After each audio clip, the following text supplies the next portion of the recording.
No one knew who the queen screamed or how it traveled so far. But when the queen fell to her knees, something ancient woke in the land. The courtyard had never known silence so loud. After the queen's piercing wail filled the palace, it was as if the air refused to move. Even the birds stopped. Then, from somewhere deep within her spirit, the queen screamed again, but this time, it wasn't just grief. It was power. It was old. It was bloodline. It was bond. I am one with him, she cried. He carries my soul. My son is mine, and I am his. Bring him back or take my breath with him. Those who heard it said it was not just a mother's cry. It was like the land listened.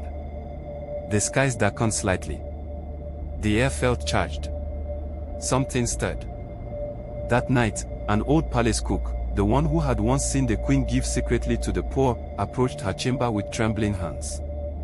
"My queen," he said in a whisper, "there is someone who may help, but it comes at a cost." He spoke of the Ellery, a blind woman who lived alone at the edge of the forest where no one dared go. She was feared. They called her mad. But the cook said she knew paths no one else knew. With nothing left to lose, the queen insisted she be taken there, alone. The king protested.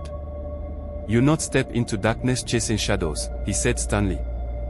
But the queen looked into his eyes. "Come and fierce, would you rather I sit and wait while our child is taken further away with every breath?" He said no more.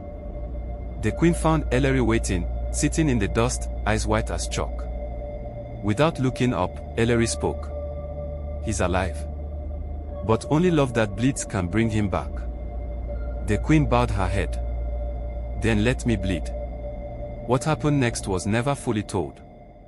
But days later, warriors returned with baby Adebayo. He was wrapped in cloth, sleeping.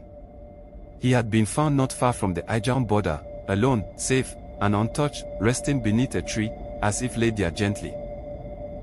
But the queen was weak. She could barely stand. Her feet were torn. Her voice was nearly gone. She carried her son back into the palace herself, but her steps were slow and shaky. She said nothing for days. Only the cook, who helped tend to her, later whispered that in the forest, she had begged something older than kings, something that demanded silence after sacrifice. The king changed after that. He sat longer in silence. He stopped raising his voice in pride. He spent his nights not in court meetings, but at his son's bedside, watching him breathe. But peace was short-lived. One moonless night, a scout